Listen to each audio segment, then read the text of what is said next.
Welcome to Mad For It, the boys on the road to see Oasis live in 2025. I'm Adam, this is Josh, and this is Tom, and we've got a great episode coming up for you today. We're talking all about parodies and impressions of Oasis. But before we get to that, I want to talk about the Glastonbury lineup. Did you both see it? Yeah, I saw it. Yeah. So you sent it to me. You woke me to glorious news. 11 a.m. I sent it about 10:30 as well. I woke I woke up at 11:30. yeah, of course. What were your thoughts on it? Mate, I was happy. Like looking at it, look at the past few Glastonbury lineups. The last one with last year, I was a bit like, there's nothing I'd really want to see there. But this year, like me and you were going Glastonbury. Knew Neil Young was playing. That's like one of the top list. So excited. Looking at it, Olivia Rodrigo. I'm like, I've never really heard any of her. Might not see her. See what else is going on. But then the 1975 are playing. I'm excited for that. Oh, we're the only one. I'm genuinely gutted that they're playing because I'm going to have to go with you and watch them. You don't have to. You can do whatever you want. I'm happy to be sat in a field with a bunch of young, just finished sixth form girls and watch the 1975. Brian. Yeah, I'll be there, like, excited. I'll find you after it. But yeah, what are your thoughts on the festival lineup overall? I think it's stronger than last year for sure. That's not saying much, is it? No, it's well, you can only beat what only as good as your last game. So no, I think it's much better, good variety, and actually there's a lot. The more I looked at it, the more I kept finding good stuff lower down where I'm like, I've never seen them. I'd like to see them. I'll tick them off, or I probably wouldn't pay to see them like their own concert, but I would like to sort of see them. So there was loads of those sort of level bands. You want to see Weezer, don't you? I've seen Weezer. Oh, good. And I've got a story about seeing Weezer. So it's Leeds Festival 2010 Glory Days, and so one of the people in my group is like, oh, I love that song Teenage Dirtbag, and I'm like, you're an idiot. That's by Wheatus. You're an absolute idiot. You must be a fool, right? So anyway, this is going on like rumbling like across 2 days, and then we go to the main stage and they cover Wheatus Teenage Dirtbag. Can't recover from that. And I even looked this up on like Setlist FM like not that long ago, and they played it about like 10 times ever. And I was like, that one time, oh man, and like literally she just turned around and was like, there you go, I told you it was their song. And this is like pre having internet on your phone and anything, so you can't prove anyone wrong. Oh man, ruin my festival. There we are. So good memories. Yeah. But they were very good. They were very good, and I think they're a good festival band in that. Just bang out some hits for 45 minutes. Don't want any new stuff, Well, they supported Smashing Pumpkins last year, and as I said before, they were absolutely amazing. Like, again, all the hits, give you everything you want. And then I'm seeing them in Crystal Palace, just over the road from me, so that's going to be good. So, and you get to see Deftones, which I'd love to see you in the pit of Deftones. Yeah, we'll go for it. Yeah, because I think they're the only like 3 bands I'd want to see at the whole lineup. Who are the other 2? Weezer and Neil Young. Oh right, okay. And you're seeing all of them. I'm interested to hear what you think about it, Tom, because you're such a contrarian when it comes to music festivals. I'm the old man that you're like shouts at cloud. I'm old. I don't want to go to the festivals. It's not in my Charlie living room or across the road from my house. See Weezer and Deftones if it was somewhere else in London. Well, I saw Weezer last year, so that counts, right? Yeah, I'm going to gigs all the time. I'm just not going to those gigs. But like, just gigs you've never heard of. Actually, the bands that you don't know. Brazilian, like Argentinian guy, German Argentinian. Yeah. No, that's Mick Hucknall. That's Simply Red. Yeah, I still haven't seen him. He's still on the list. Hoping the wife gets me. He should be doing the legend slot. Birthday. Yeah, he should. Yeah, I would be jealous of next Glastonbury tickets. Yeah. Next year when it's not on, he's just there on his own. Brazil. But yeah, looking at it, there's a bunch of stuff there. The Sunday seems a bit sparse for me. I'm like, I don't really know much that I'd want to see there. But the rest of it, I'm looking forward to this stuff. I'm like, definitely go see there. Am I going to be stuck at one stage all day just watching stuff? But how far's the stage? Miles away, some of them. Miles. Literally. Right. It could be like, if you're going from one of like the dancey end in the corner to the Woodsies tent, that could be like 40-minute plus walk. What? Yeah, which is nuts. And also, sometimes you're having to cut across stages. So if you're going to go past like the other stage and there's something big on, you got no chance. You have to then go up and around it, type of thing. When I worked at Glastonbury 2019, I had to drive a van around the site, and I remember we were at the other stage and had to go over to, I don't know what it's called. It's like Megalopolis or something. It's like really far on the other side, and I was driving for 25 minutes around the outside of the festival. I had to leave the site, come back into it, and go into it, and like driving down valleys and stuff. And it was like, how big is this? Like, it's unreal how big it is. Like, just wandering around it. And they close off certain stages and stuff at certain times, so you can't go through to direct traffic. And it's like, I think you like literally have to have like meeting points, like they have in Right. shopping centres where like people lose their children. It's like, oh, there's like, here's the meeting Because the phone thing. doesn't work, right? Because everyone's on their phones and it just blurs all the signal. Yeah. So you're like, right, we meet by the Chinese food stall, Yeah. or we meet by the burrito And it stand, never and that's works. it never works. Never Yeah, works. Everyone's too pissed, and then you're standing there for an hour and you're like missing Neil Young, who's like 10 miles away. Yeah, You're I've like, had 3 "Where are the burritos, guys?" cost me a fortune while I'm waiting. But I'm the only guy apparently when I go to a festival who's the one looking at the phone. It's like, well, we said we are going to meet at this time. I'm checking my phone, putting messages. No other person. Everyone else is having a good time. I'm the one who's like stressed. Like, well, we said we were going to meet here, and then it's like, well, I haven't seen you for 2 hours, and they're like, oh sorry, I just didn't look at my. It's like, come on. Well, it is I'm not Glasgow. the only one here trying to have a good time. I'm here with my friends, and I'm on my own. Is Glasgow like a before Weezer Oasis? It is before. Yes. Yeah. So we can get a full report. Yeah, on you'll be getting the full all report. all the ups and downs, because we should probably discuss Neil Young and him backing out and backing in. Yeah. Obviously, since that's all happened and Glastonbury's kind of back on, BST. Yeah, British Summertime. I've never abbreviated it before.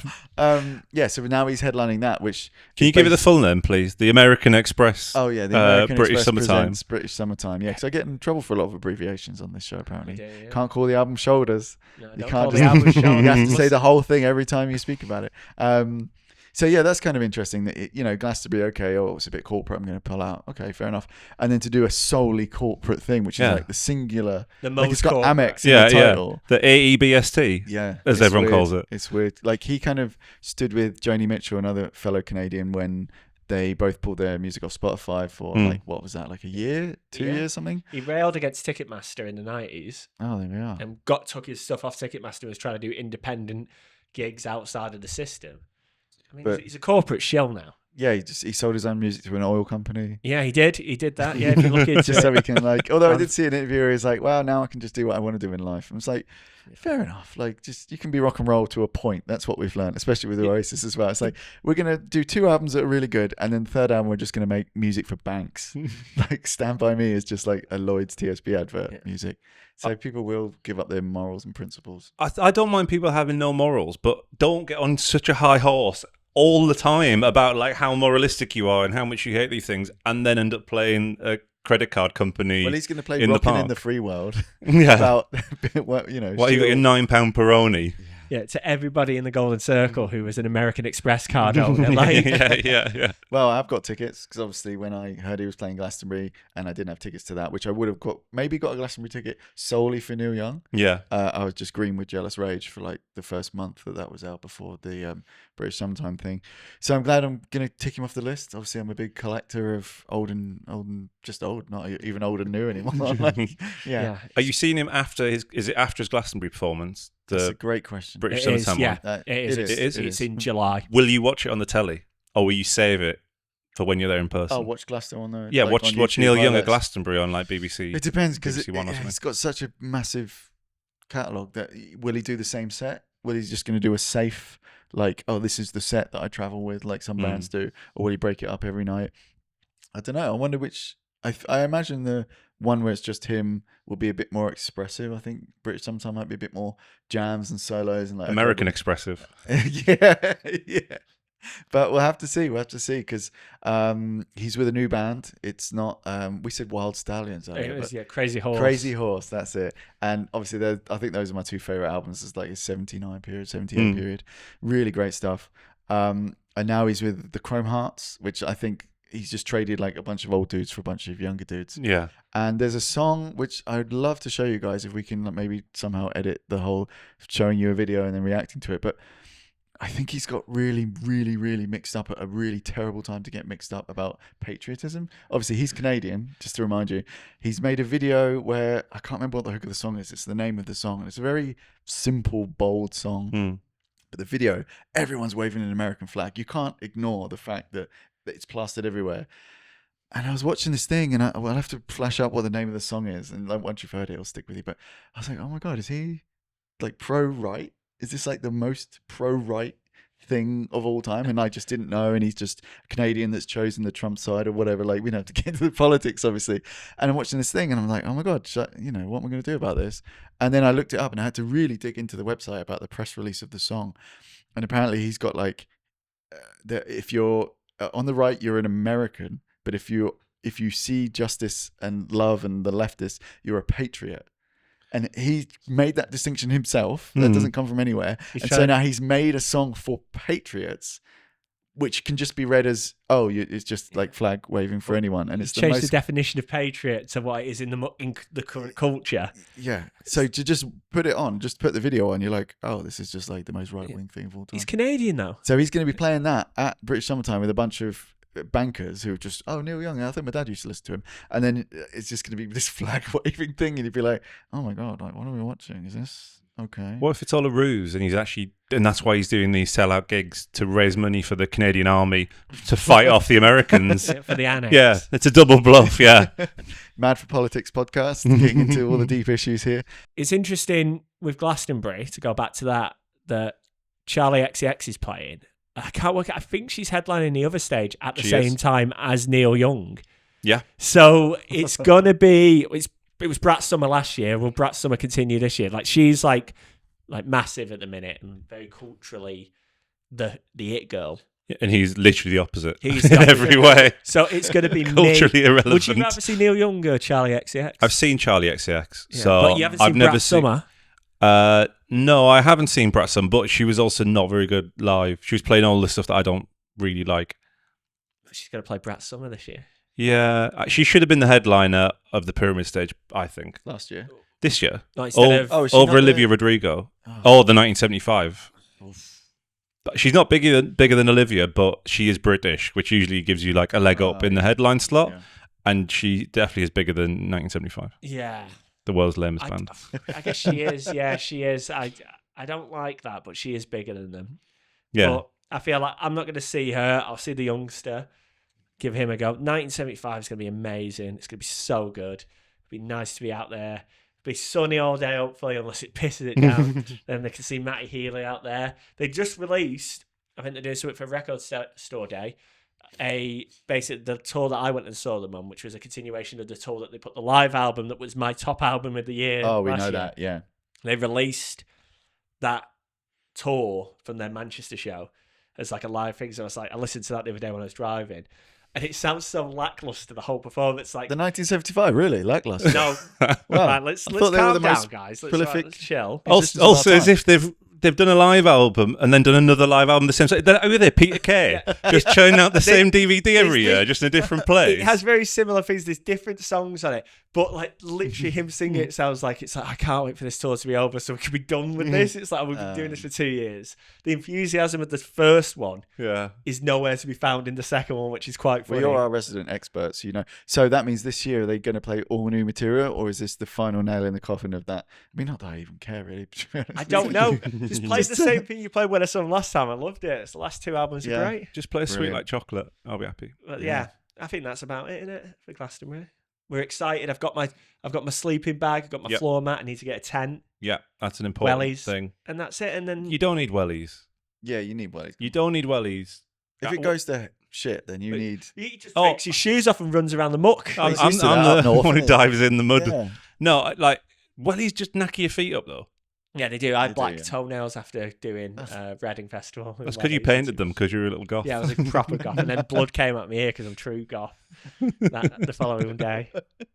Right, boys. So the meat of today's episode, after our delicious start of that, is Oasis parodies and impressions, which is a very ripe area, I would say. There are so many out there. And like doing some research, going back literally 30 plus years. Yeah.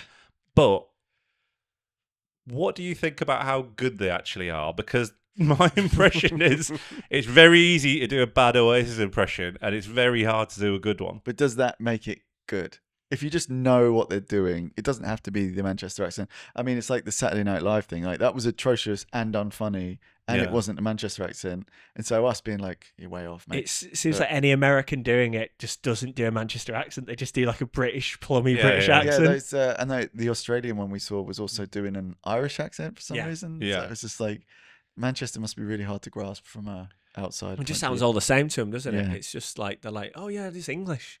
They don't realise the dialect differences. Like I could tell you what a guy from Albuquerque sounds like to a guy in LA.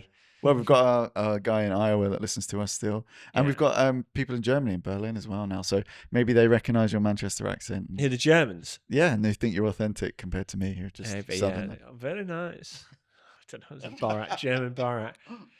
But yeah.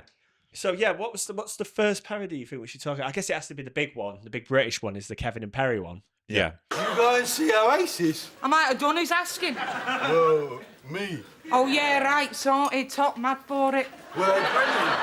Yeah, they were great, but I don't know, because I was so out of it, Yes. Which is funny because it's so bad, And it was as well. timely as It's deliberately a wrong impression from Harry Enfield. Yeah. And the sort of just drawn on pen is really funny because it's so lo-fi. I've only seen clips of that, like little short cut extracts from that.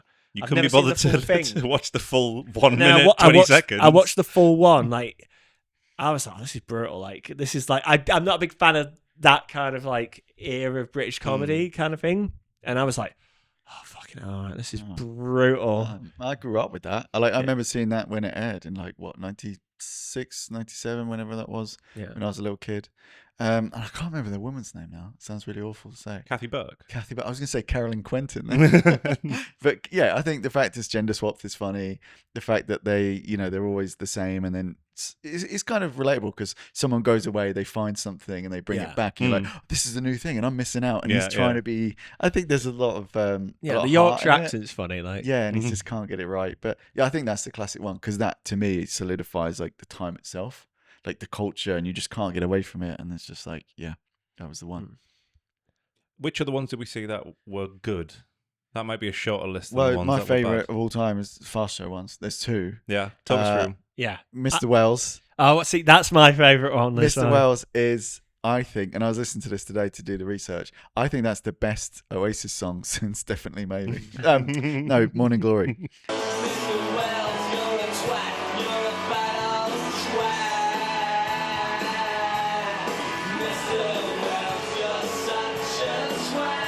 Because it's what Oasis should have been doing in the 5 albums after they just stopped and got a bit wet. Yeah, it's just like be rock and roll, slag people off, and they made the joke so right. And yeah, it's just the tune. It's just really funny, and I really like that. And to hear that again was really good. And then another joke, obviously from the Fast Show, again seeing this when it aired in 1998 or whatever, was the colon one because obviously Jazz Club. Some of you know Jazz Club from Fast Show. And then the one episode where they changed it was Indie Club. Everything you know is wrong because Colon are here. Give it up for Colon with Kick in the Sun.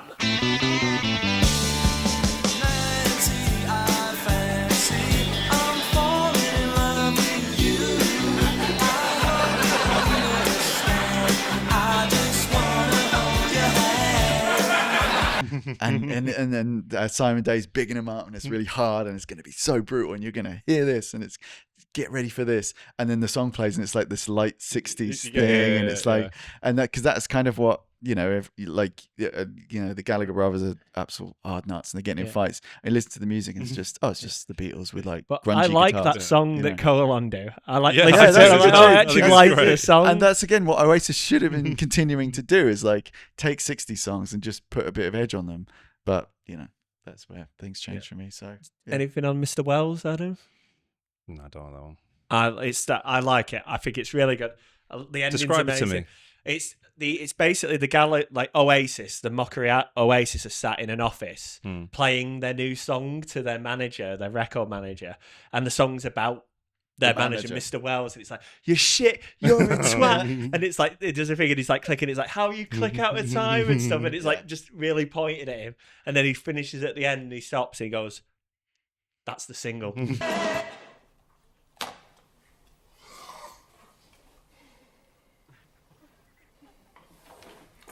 That's the single. But see, that's also good because it's not just an imitation. Exactly. There's a sketch that's funny. Exactly. It could inside be that. anyone. And I think that's why the what's the Robbie Williams one? The Take That Star Stories Stories. one. Yeah. That also works because it's like it's a bigger the picture. situation is funny. It's not just like impressions, and that's Do you want to go into that one? Hi Oasis, I'm Robbie Williams. What? The fat dancer from Take That? You've heard of me? You want a fag? The sign says no smoking. We don't follow rules, Rob. We go our own way. Yeah. Apart from the music, that just sounds like the Beatles. Shut your fucking mouth, our kid. Well, it does. And a bit of Slade, a bit of Qual. Because I like that one a lot. How much do you like the accuracy of that one? Is like basically not accurate at all, but that's why it's funny. Basically, you've got what's he called with the sort of bleached hair. Oh yeah, and Kevin, the zip up Kevin red. Bishop. Kevin Bishop. Yeah. And just the Gallagher don't look anything like them. They just put a Parker coat on them. Yeah. But see, I like that. I think throughout all of them, the ones that made me laugh the most are just the bad. Like the ones where they haven't really bothered or they've just done it in 2 minutes. Yeah. But I think that's funny for any kind of I parody. love that show anyway, and like that episode, that bit. It's like, sounds like Quo. I'm throwing a roll at someone and saying roll with it. That's just Sting's like, trying to unwind. Like, Fucking hell, fuck up Elvis Costello. But that's why that one is funny, because it's heightened, and again, they're not going in trying to be like, this is accurate or this is like a massive takedown. It's just like, here's something like deliberately silly and OTT. And it's part of a bigger sketch as well. So again, it fits into, because if you would have watched that whole Robbie Williams thing, that's only like 1 minute of it. Yeah. So it kind of, they just pop in and pop out. But some of the other ones we watched were just, I don't know. There was it was a Dead Ringers guy that came and went. John Culshaw. Yeah. See, I thought it was all right at the time, but the one we saw was just like literally like a 3-minute song. I was waiting for like it to end and it to go into a sketch. Like he comes off stage, like they come off stage or something like that, and it wasn't enough. Yeah, because it was there. But that's what I found watching all these ones was the actual subject matter is all the same. Like 70% of them are parodies of Oasis songs about how they don't get on. How they fight and how they rip off the Beatles, and everybody did it. And like listening to this, like all these, and I was like, and watching them, I was like, oh, no wonder like the Gallaghers were fed up with it, because it was the same premise in every single sketch in the 90s. And it's like they just got that. It's like, okay, look, here's another one. We hate each other. We fall out. We fight. Our music's derivative of the Beatles. And we're really moody in interviews. And we just don't cooperate. But there's not much you can do. That's what they are. That's the only thing you see of them. So that's what you can base it off. But everybody went and did that. If you had a sketch show, you were going to do an Oasis sketch, and it was going to be the exact same thing as everyone else. It's just so lazy. But to everyone at home, remember, watch our episode on the biggest feuds Oasis ever had, which is not derivative at all and not lazy. Please watch that. It's actually not, is it? It's not lazy.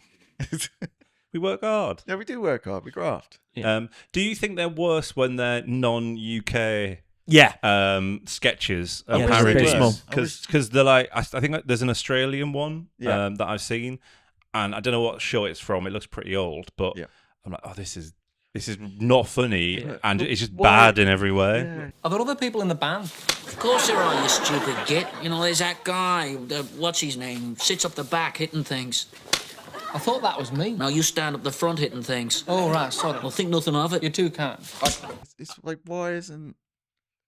maybe it's because it's homegrown and it's like, it's our joke. Well, I mean, not, you can't have it. But like, if someone did a Bruce Springsteen impression, like, I'd laugh. Yeah. You know, I don't... It's like, maybe it's not as regional as it... It's weird as well, because the guy who... They're parodying a show in Australia, because the guy who's interviewing him, I've seen like him do interviews on YouTube, like for like festivals in Australia with a cowboy hat. So it's a very Australian specific thing. So I bet like that's the fast show of Australia or something. People like love that, but like us watching it, it's like, this is like so dull and uninteresting, and like, it's like, oh, this might be really accurate, but how are we to know? Like, yeah, that's true. Well, actually, I just realised we're doing a parody ourselves. No, yeah, this is absolutely. We have a show entirely based on Oasis and picking it apart, and the key look, like these sketches, like homage. It's artistic when we do it. Yeah. But I tell you what was a surprise one that I'd never seen before. It was a Funny or Die, like the YouTube. And it was like, I don't know who it was and what they were, but these guys just. It was unbelievably spot on, like the Noel Gallagher, like of how he talks in interviews. Yeah, it was like, and Liam sounded great, but was absolutely spot on. And that is it. End of the day, right? Like my band sounds like my band, right? And that is it. It's like fucking Jammy Dodgers, isn't it? You know what I mean? Or like stepladders or whatever. It's just it's either there or it's not. It's not like these whiny fucking student shitheads on with pianos. You know what I mean? You know, at the end of the day, it's just an Oasis record, right? And that is it. And that's it. Yeah. That's it. That's it. It's like oh, that's so funny because he does say in every interview, and it's just down to that. Like it's just like perfect. That one like looks good as well because it's in that sort of like mock interview format. Yeah. Where it's worse thing where it's like an Aussie sketch show and it's like the host is like, oh, here's Noel and Liam Gallagher, and they come out on the same set that they do all the sketches what I felt on. like about the Jeremy Kyle one that we saw. Oh yeah. You started drinking cider because I drink it anyway. You always wanted to be me. He just wants to be me. Don't think so. Oh, think you want to be me. Don't think so. Think you want to be me. Don't think so. Think you want to be me. Don't think so. Right, that's enough. We asked Liam if he was stealing his brother's Tizer and drinking it straight from the bottle. Yeah. I actually found the Jeremy Kyle impression funnier because I've forgotten Jeremy Kyle's like rhythms and how he speaks, and I found that funnier than the content. Like the whole gag is, oh, you drank his tango or whatever. It's, Yeah. oh, fucking hell. And it's like 3.5 minutes, and you're like, you know what? I also think is that our like attention span, our tolerance for things has dropped. Yeah. So much in the 30 years that we've been alive. Just like, So I can't wait 3.5 minutes to laugh. I couldn't watch that sketch before. I was like, this is so long. It's like if it's not just funny straight away, like that Funny or Die one, which starts with the Noel Gallagher clip. Well, I think they can be as long as they want, as long as they're funny. That's that struggle. Like some of these are just like long and drawn out, and not. It's my attention span isn't that I'm not like, oh well, I need to sit with it because the joke will come. Whereas the Mr. Wells one is funny throughout, and it's like a minute and a bit, and it's like, true. Well, what's the Away Day one? Was it Oasis? What's the joke? Away Day, right? Away Day, yeah. Did you see that one? Yeah, it was really long again. I sort of like skipped through it because it was just like two fat blokes in wigs, and that's enough to make me laugh. Was that the one where they're like he's riding a moped? Yeah, I actually wrote the lyrics down because I was like, that was actually made me laugh. Is that the one that's like keeps saying "mad for it" in it? They all say "mad for it" in it. That's the John Culture one. I'll go mad for it like I always did. Just try to watch your language in front of the kid. Oh, is that the John Culture one? That one's like wicked. I was like, that's the theme tune to this. That's what I thought. Loads that's what we of should them have have done. bad for it. And it said, "Don't talk back, you wanker." I heard him say, and that was like, well, that's quite funny. Like that'll do. Punch me in the face. Don't talk back, you wanker. I heard him say. But that was the 9th parody Oasis thing in that year. That's true, but I thought that was quite good because it's just like two fat lads mucking around. Like if there's, I think it needs that spirit that like the brothers have got themselves. They're just in on it. They're in for a joke. It's not just like, they're not in for a joke. They hate the Gallagher brothers. yeah. Like they like taking a piss and being funny, but they don't like the piss being taken out of them. Yeah. Well, the other one that came up on that playlist because. Obviously, we do our research on this, and I just wrote Oasis parodies into Google and then a playlist of 17 things on YouTube. I was like, brilliant, that's the research done, send it to the boys. Another one that I watched was the Stars in Their Eyes one, which obviously is a real show, and if anyone doesn't know, you choose someone you like, and then you talk to Matthew about them, and then you go up the stairs and you come out and you do a song as the artist you like. And so this guy did Liam Gallagher, and what I did forget was at the start, they film you and go with you and learn about you. Just like and working in Asda or whatever. In a factory, yeah. And he was so miserable. And in the thing, he was like, so they're filming him in his job for like 2 minutes. He's talking about his job in this really boring voice, and he's like, "Yeah, I'm kind of. You're not allowed to give away who it is at the start." And he's like, "Yeah, I'm kind of like him. I got a job I don't like." I first found out I sounded like the person I'm going to be tonight. I was singing along to the radio at work, and people said, "Yeah, you sound like him." He was in a job that he didn't like, and singing changed his life, so maybe singing will change my life. And maybe you're gonna be the one that saves me. And I was just like, you're working at that job. People are going to watch you. And then he comes on stage. He's like, "Oh, but you've got a new job now." And he's like, "Yeah, I'm a taxi driver." But he goes away and he comes back and he does this awful. I don't know if you watched the performance. I didn't watch it. It was just about half a step off key. And I was like, "Oh, really?" Yeah. So, I mean, that wasn't a parody. No, but an impression. Impersonation. Yeah. There's no Alistair McGowan. Not Alistair McGowan. What's the impression? Alistair McGowan. It was Alistair McGowan. Yeah. Okay. He did Beckham, didn't he? That was his big one. No, I didn't see any Oasis ones of his when I was looking. I thought, well, will there be a parody this year? Because sketch shows don't really exist. They've just been taken over by Yeah, that's we're not counting Saunders them, will come back and do it. And yeah, that would be good. Won't. No, it won't. Like- I would, because Dawn But French did is you Noel like their Gallagher. last outings that they've done? I didn't watch any of Where'd them. you Dawn watch French, it? full blackface. Crazy. What? No. Leaving that in. But I think a big issue is you got all these sketches. Some of them are funny, some aren't. But Liam and Noel themselves are really funny. Like they're unbelievably funny, and like you can just sit and go down a rabbit hole of watching them be funny. Yeah. So it's like it's not as orchestrated as these sketches are, but you'll have more of a laugh watching them talk about things and say things and even be witty than you would in some of these sketches. Yeah. So it's like they're running circles around that. Yeah, it's like doing an impression of Adam Sandler or something. It's like it's never going to be. It's just going to be kind of sad and drop off in it. Like yeah. So yeah, I mean, I like the songs. I think the songs had a lot more like leverage than the impressions themselves, like the interviews and stuff like that. But off that fucking one, which I'm still laughing at, and that is it. That is it. What is it? Like that's it. You're gonna have to keep playing that. I got 'cause no one's gonna know yeah. what the fuck we're talking about. It's so good. Yeah. Like that is it. I only saw it today, and I'm like, that's like yeah. It's like anytime I'm gonna watch a Noel Gallagher interview now, I'm just gonna be laughing at any time. It's like it's just about the music, and that is that.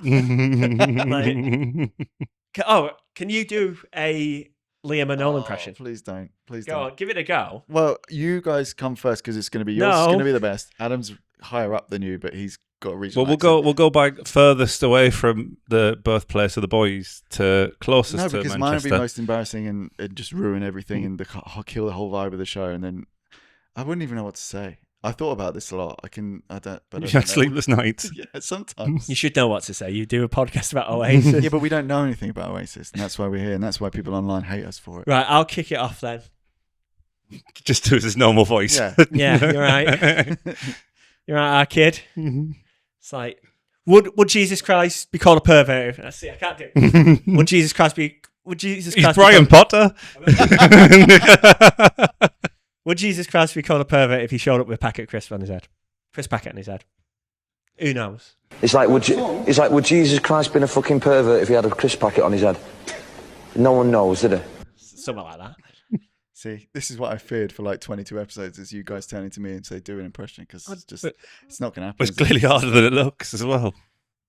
Nice, That's it. That's the end. That's that. What about you, Adam? I think the only problem is, and this is like where maybe I'd fall into the same trap as some of the other people. Everyone's bottling it. Everyone's bottling it.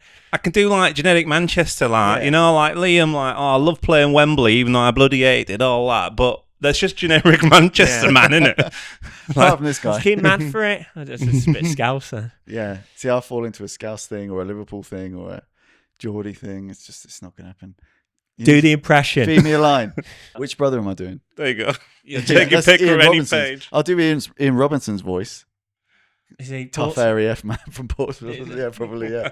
Yeah. So we went down there and we got the. There you go. Right. Here's some quotes here. You can. I'm sure you can delve into one of them. Tom's going to do some quotes now. This is a direct quote here. This is going to be so embarrassing. This is going to be on the internet forever. Which brother am I doing? They're both the same. From? Are you just reading the book or is it a quote? Would you man nipping out and buying us a suitcase? It's better than mine. Yeah, that's it. That wasn't even his quote. That was right. That was Ian Robinson. Oh, I'm not going to slag off Ian Robinson because he's going to come from my throat. Well, you guys can talk while I try and find a quote from the guys themselves. If we've got all this dead air. What do you want to talk about, Lau? I'm sound like Cilla Black. Surprise. Surprise. Yeah. I mean, yeah. I'm not doing it. You had your one. I did it bad. We got as good as we're getting, I You can think. humiliate me for that forever. Well, yeah, I think the 90s was riddled with the sketches. Maybe more will come out when the gigs start happening. Or maybe not. Maybe we're past that kind of sense of humour. Well, sketches now just live on TikTok and YouTube shorts and Instagram videos. Like there aren't really any sketch shows at all now because there's no demand for them really. Yeah. Is that sad? No, I don't watch TV. Like, Yeah, I watch TV in the sense of Netflix and things, but I don't sit and watch terrestrial TV or what. But So did you those kind of enjoy shows. going back to like those Fast Show clips and those like other clips that other things? One thing that struck me was that actually how dated, especially the Kevin and Perry one, looks. Yeah. And that house set, which it is literally the same as like the 1 Foot in the Grave set, Yeah. and the like 2.4 Children set, and all those like sitcoms of that era, they look identical. They just went through the same machine, which didn't is they? totally gone now. Yeah. Even stuff which is like, gosh, like 15 years ago now, like Friday Night Dinner, like that looks at least modern to like the eyes today, whereas this looks like it could be the 1970s. Do you think those things used to look as well? Like, because I look at them, oh, that's a set, that kind of. Do you think as a kid you could just sit and go, oh, that looks like a house, and it's like when you get older, it's like, oh, this looks shit, but like, it's crazy, like the quality of it, because there's things you look back and you're like, I remember watching that when it was live, and then you look at it now, you're like, what's up with this? It looks all fucked. That SNL thing was such a horrible thing to watch. Bob. Legend. It was the best Ninja Turtle. Donatello. Legend. I don't know if I want it anymore. I think that killed it officially. They will definitely dig back into that because they do. What's it on for? Like 2 hours every week? Like they're going to dip back in that well. Yeah. Multiple times. They'll get the same people to play them again as well. They'll just keep doing it reoccurring. Well, it's still better than our impressions. Yeah. We live it. No, it's not. But like, what do you mean, Lair? Are you mad for it? Shine. Your music shite. You keep me up all night, up all night. There we go. We finally reached the plateau of our content. Right, boys, another great episode. Really enjoyed that. Really enjoyed our impressions as well. That'll live long in the memory. Thanks for everyone at home for watching. We'd love if you could give us a follow. Also, remember to like and subscribe. All the details of where you can follow us are on the screen now, and they're on the Spotify feed as well. We'll be back next time as the boys on the road to see Oasis live in 2025. Mad for it.